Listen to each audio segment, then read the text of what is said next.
नमस्कार. आज आपण एका खूप महत्वाच्या विषयावर बोलणार आहोत. म्हणजे तरुण पुरुषांमधली बेरोजगारी आणि त्यांच्यावर असलेल्या जबाबदाऱ्या.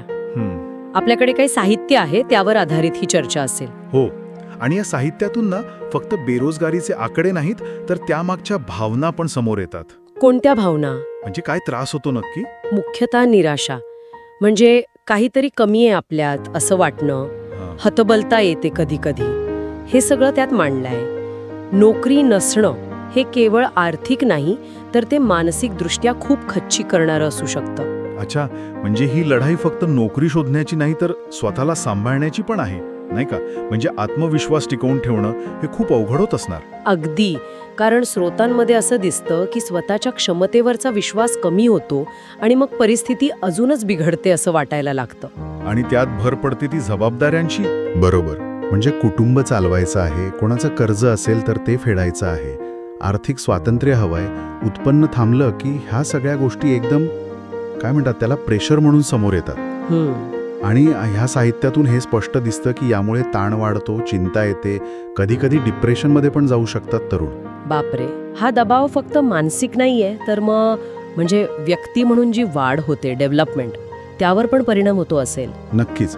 कामाच्या ठिकाणी कसं वेळेचं नियोजन करायचं, टीममध्ये कसं काम करायचं, एखादी अडचण आली तर मार्ग कसा काढायचा, ही सगळी कौशल्य अनुभवातून येतात. बरोबर. आणि नोकरी नसेल तर ही संधी मिळत नाही. मग एक प्रकारे ना ही कौशल्य विकसित व्हायचा मार्गच अडतो. म्हणजे पुढे जाऊन चांगल्या संधी मिळायला पण अडचण येऊ शकते यामुळे. हो, अगदी.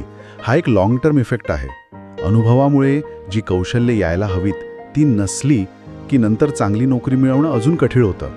याकडे पण लक्ष वेधलं आहे या साहित्यात. ही आव्हानं तर खूप मोठी आहेत, पण मग यातून बाहेर पडायला काही मार्ग, काही सकारात्मक दिशा, म्हणजे तरुणांनी आशा सोडायला नको असं काही? हो, नक्कीच. उपायांवर पण भर दिलाय. म्हणजे फक्त समस्या नाही सांगितली. एक म्हणजे तरुणांना चांगलं शिक्षण मिळायला हवं, गरज असेल तर ट्रेनिंग मिळायला हवी, आणि महत्त्वाचं म्हणजे त्यांच्या आवडीनुसार, त्यांच्या स्किल्सनुसार संधी उपलब्ध व्हायला हव्यात. पण हे करणार कोण? ही फक्त तरुणांचीच जबाबदारी आहे का? नाही. इथेच महत्त्वाचा मुद्दा आहे. ही जबाबदारी समाजाची आहे असं म्हटलंय. म्हणजे सरकार, शिक्षण संस्था, कंपन्या या सगळ्यांनी एकत्र यायला हवं. त्यांनी मिळून काहीतरी ठोस कार्यक्रम तयार करायला हवेत. अच्छा, म्हणजे ही एक एकत्रित जबाबदारी आहे. सगळ्यांनी मिळून प्रयत्न करायला हवेत. बरं, मग ह्या कार्यक्रमांमधून काय साध्य करायचं आहे? काय उद्देश आहे त्यांचा? मुख्य उद्देश 2 आहेत. एक तर तरुणांना यशस्वी होण्यासाठी जी काही साधनं लागतील, स्किल्स लागतील, ती पुरवणं. त्यांच्यावर जो जबाबदाऱ्यांचा भार आहे तो थोडा हलका करायला मदत करणं. फायनली तरुणांना एवढं सक्षम करायचं की ते स्वतःसाठी आणि समाजासाठी पण चांगलं भविष्य घडवू शकतील. म्हणजे एक आशेचा किरण नक्की आहे यात. प्रयत्न केले तर बदल घडेल. हो ना, हे ऐकून खरंच बरं वाटलं. म्हणजे आव्हानं जरी मोठी असली तरी त्यावर मात करता येते. योग्य दिशा मिळाली, मदत मिळाली की तरुण नक्कीच पुढे जाऊ शकतात. ही एक संधी पण आहे असं म्हणायला हरकत नाही. अगदी. तरुणांमध्ये जी ऊर्जा असते ना ती योग्य दिशेने वापरायची संधी. बरोबर. तर या साहित्याचा गाभा बघितला तर बेरोजगारी ही समस्या नक्कीच गुंतागुंतीची आहे. त्याचे परिणाम खोलवर आहेत, आर्थिक, मानसिक, सामाजिक. पण त्यावर मात करता येते. हो, शिक्षण, योग्य संधी आणि सगळ्यांनी मिळून केलेले प्रयत्न यातून नक्कीच मार्ग निघू शकतो.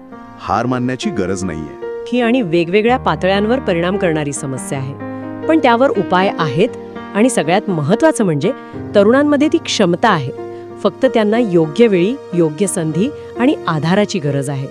हो, आणि जाता जाता एक विचार सोडून जातोय जो याच साहित्यावर आधारित आहे. आपल्या आजूबाजूला जे तरुण संघर्ष करत आहेत त्यांच्यासाठी आपण काय करू शकतो? म्हणजे अगदी वैयक्तिक पातळीवर किंवा एकत्र येऊन त्यांना नुसती सहानुभूती नाही तर उभं राहायला आपण कशी मदत करू शकतो यावर विचार करायला हवा.